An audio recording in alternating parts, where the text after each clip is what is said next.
Okay, I got some food from dinner, some extra paint and pencils, and even a temporary computer. All that's left to do now is... Oh no! Who keeps moving me? Oh, forget it!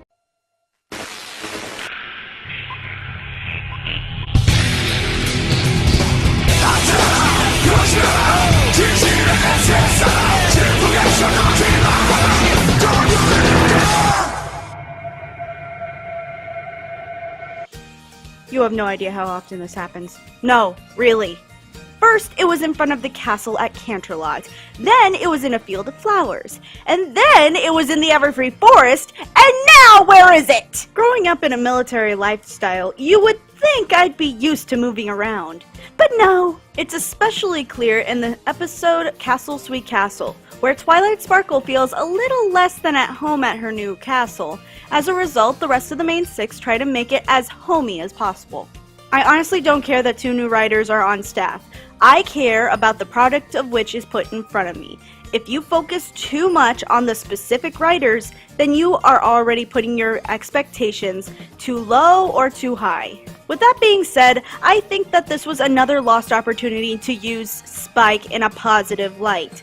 Spike could have been the most useful thing in this episode since he knows Twilight better than any of them combined. Instead, he is used as a stalling tool, when he could have just said, "Hey, we have to be out for a little longer, they're not done yet." Nitpicks aside, I actually find that this kind of lesson was something that a lot of people who are not used to moving around a lot can take from. This also is a great lesson for children as well, since moving around is actually a difficult topic for you to really explain to children. The main six putting all their homely touches in the castle was really great to me, though to some, they may see this as out of character. I see this as more realistic. Think about how many times you've gotten something for someone and thought, I would totally get this for me. Chances are, you've done this a time or two. So having all these different ideals of what a home is, to me, shows a lot of the different bits and pieces of their characters. I also think that comedy-wise, the jokes were a little hit and miss, going from way out of left field to very subtle continuity. I think I'll just have a traditional massage, but you go for it. Did some pony order massages? Yeah! Let's do this, little dragon!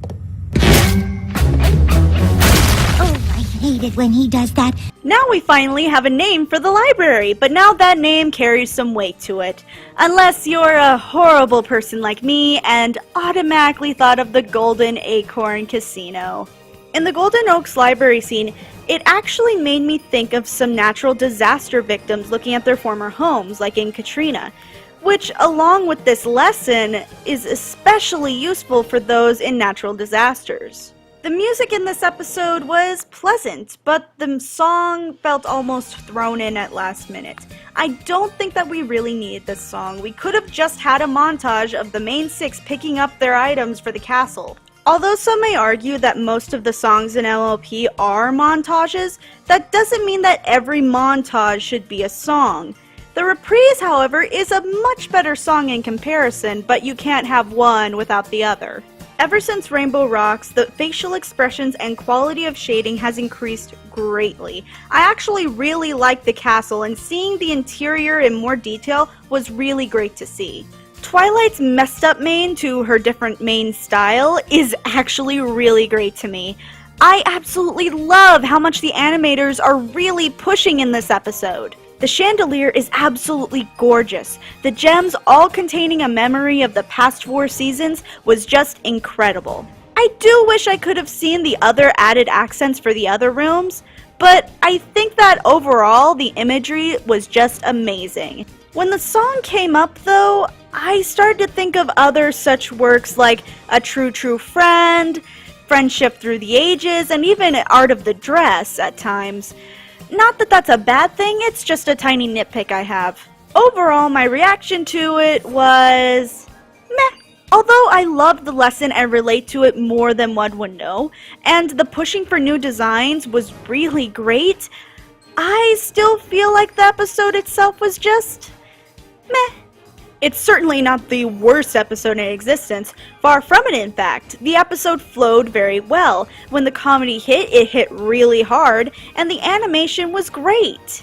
But again, I found that the old lying and stalling bit was overplayed and could have just been avoided altogether. The main song was nothing incredible, and it felt like it was just there to be, well, there. Not horrible, not amazing, just okay. This has been your Future Overlord, Crimson Glow, and there you are. You know, one of these days I'm not going to be able to find you, and you'll end up having a family of rabid raccoons living inside of you. Now, where did you wander off this time? I didn't realize I was in another plane. Hey everypony, Crimson Glow here, and thanks for watching my video. I recently found out about the Rift Cafe, which is like the swankiest brony and analyst breakfast club without detention! With names like Dr. Wolf and Canned Cream to Caps Lock and Ink Rose, I'm bound to learn more about being a reviewer/analyst. But the only requirement I have left to join is to receive 150 subscribers. So it would be totally awesome of you if you could just spread the word about my channel. I make content on a regular basis, even if my computer's kaput. Also, to add on to that, I have reached 50 subscribers! So you'll find out later on that there's going to be a top 10 YouTubers who inspired me to do YouTube videos. Thanks for watching my video, and I'll see you next time.